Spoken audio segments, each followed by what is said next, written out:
اترك أثرا في دنياك. بسم الله الرحمن الرحيم. السلام عليكم ورحمة الله تعالى وبركاته. waxaaynu barnaamijkeena insha Allah ta'ala ku taaban doonaa abuurkii uu Allah subhanahu wa ta'ala cirka iyo dhulka iyo adduunyada dhan ku taagay iyo siday u kala horeeyeen. marka aanu ka waramayno qisada abuurka iyo abuurkii nabi aadam calayhi salaam iyo buddigii xadaaradda aadamaha, waxaa ka horeysa inaynu ka hadalno khaaliqa weyn, Allah raasiqa, Allah sameeyay waxa uu doono, Allah ay ballaaran tahay cilmigiisu, Allah dhibaatada ka saaray nabi ayuub, xadiidka u jilciyay nabi daawud, dabaylaha u sakhiray nabi sulaymaan, badda u kala dhambalay nabi muuse, allihii kor yeelay nabi ciise, badbaadiyey nabi huud, qoomkiisiina halaagay, allihii dabka ka badbaadiyey nabi ibraahim. qur-aanka kariimka waxa uu quluubta basharka dareensiinayaa qaabka iyo quruxda abuurka koonka.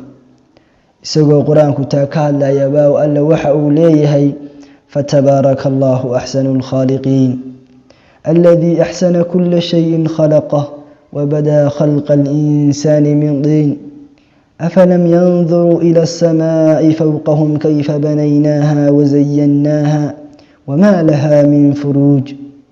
u fiirsadaba kelmadan yar ee ah afalam yanduruu, istifhaamkan ku jiray iyo hamsahan galay afalam yanduruu waxaa loo yaqaan marka luuqadda carbeed la joogo al-istifhaam al-inkaari, yacni waxaa micnaheedu tahay dadku miyaanay indhalahayn ay wax ku arkaan, miyaanay lahayn dhaga ay wax ku maqlaan, miyaanay lahayn caqli ay wax ku fahmaan, quruxdan indhaha sixraysa miyaanay arkayn, ashqaraarka iyo abuurka noolaha kala gadisan miyaanay arkayn oo aanay ku tadabburayn, miyaanay ku tusayn abuurka rabbi iyo addoomaha boqorkiisa, miyaanay arrintaasi ku tusaynin.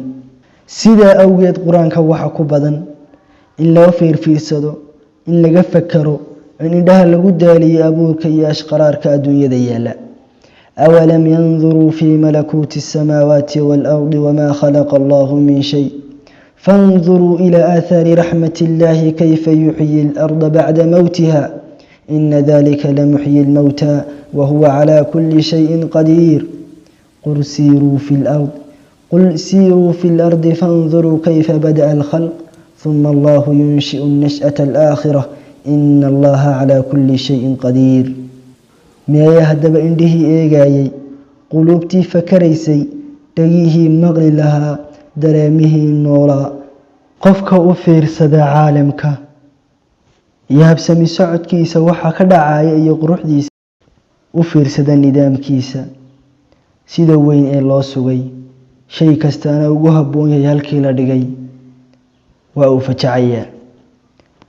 habeenkiisa, maalintiisa, dhulkiisa, cirkiisa, dayixiisa, qoraxdiisa, kulaylkiisa, qabowgiisa, cagaarkiisa, ciidiisa, buurihiisa, banaanadiisa, togagiisa, laagihiisa, barigiisa, baddiisa, shay kastaa waa uu qurux badan yahay.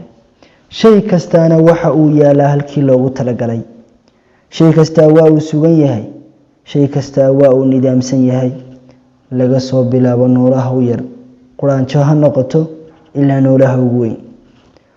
u fiirsa basharka iyo qaabkiisa, abuurkiisa, kala duwanaanshihiisa, hadday ahaato mid jireed, hadday ahaato mid luuqadeed, hadday ahaato mid dabeecadeed, iyo hadday ahaato mid dhaqan ahaaneedba.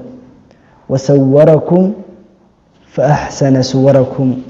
alla waxa uuna leeyahay alla wuu idin qaabeeyey suu weliba qurux badnaysiiyey qaab dhismiidkiina. yaa ayuha alinsaan, weliba alla subxaanahu wa tacaala isagoo intaasoo dhan ina siiyey ayaa waxa uuna leeyahay yaa ayuha alinsaanu maa garaka birabbika alkariim alladii khalaqaka fasawaaka facadalak fii ayi suuratin maa shaa rakabak. bal aayaddan kalena u fiirsada laqad khalaqna alinsaana fii axsani taqwiim. bini aadamka waxaanu ka abuurnay abuur ka ugu wanaagsan ayaan u abuurnay. u fiirsada samada, u fiirsada xidigaha, u fiirsada kala duwanaanshaha xidigaha iyo ifkooda, u fiirsada habeenka, harka, subaxa, u fiirsada ubaxa, u fiirsada dhirta kala duwan, u fiirsada caanaha hunguri markaa, shinida, timirta, quranjada, u fiirsada xayawaan kastaaba waxa uu leeyahay sunno u gaara iyo qaab uu u noolaada una socdo. fasubxaana allahi xiina tumsuuna waxiina tusbixuun walahu alxamdu fi الsamaawaati wاlardi wacashiya waxiina tudhiruun yukhriju alxaya min almayita wayukhriju almayita min alxay wayuxyi اlarda bacda mowtiha wakadalika tukhrajuun. alla subxaanahu watacaala waa alla keliya, ma laha cid lala wadaajiyo, cid u dhigantaa ma jirto hadday ahaato tilmaamihiisa iyo afcaashiisa. shay kastoo dunida yaalaana waa uu nidaamsan yahay, waxaana uu ku tusinaya daliilna u yahay inuu khaaliqa abuuray uu keli yahay. haddii laakiin ay koonkan ay jiri lahaayeen maamulo fara badan iyo ilaahyo fara badan way isku dhex yaaci lahayd, sunantiisana waa la waayi lahaa. isagoo alle kaa tilmaamaya waxa uu leeyahay low kaana fiihimaa aalihatun ila allah lafasadataa fasubxaana allahi rabi اlcarshi camaa yasifuun. low kaana fiihimaa aaliha, haddii ay dhulka ku sugnaan, haddii ay jiri lahaayeen aalihatun ilaahyo fara badan ila allahu ilaahay mooyaan aan ilaahyo fara badan jiri lahaayeen lafasadataa arladu way fasahaadi lahayd. fasubxaana allah, ilaahay baa xumaan ka nasahan, rabi اlcarshi allaha carshiga u saaxiibkaa, camaa yasifuuna waxay bini aadamka ku tilmaamayaan. sidoo kale alle subxaanahu watacaala isagoo qodobkan ka hadlaaya ayaa waxa uu qur-aanka ku leeyahay walacalaa bacduhum calaa bacdin subxaana allahi camaa yasifuun. hadday ilaahyo badan jiri lahaayeen way kala sarayn lahaayeen, waanay isku qabsan lahaayeen. qofka bini aadanka waa la sii karaa xoolo, caqli wuu yeelan karaa, caruur waa lagu isaaqi karaa, weji iyo jaah ay dadku ka habeedaystaana waa la siin karaa. sidoo kale waxa uu qofku gaari karaa mansab iyo meel weyn buu gaari karaa, waxa uu noqon karaa hogaamiye awoodle ayuu noqon karaa, waxa uu haysan karaa awood xeel dheer ayuu haysan karaa, dad badan way u khuduuci karaan, ciidamo uu yeelan karaa, dadku way u duloobi karaan, shucuub badani way dhegaysan lahayd. sidaas si walba uu sameeyana laakiin muxuu bini aadamku yahay? ilaahay buu u baahan yahay oo ilaahay ka maarmi maayo. yaa ayuha annaas antum alfuqaraau ila allah wallahu huwa alqaniyu alxamiid.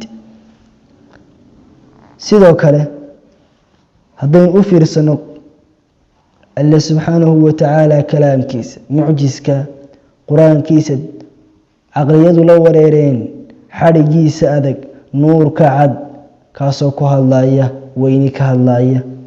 allahu nazla axsana alxadiidi kitaaba mutashaabiha mathaniya taqshaciru minhu juluudu aladiina yakhshawna rabbahum ثم تلين جلودهم وقلوبهم إلى ذكر الله ذلك هدى الله يهدي به من يشاء ومن يضلل الله فما له من هاد.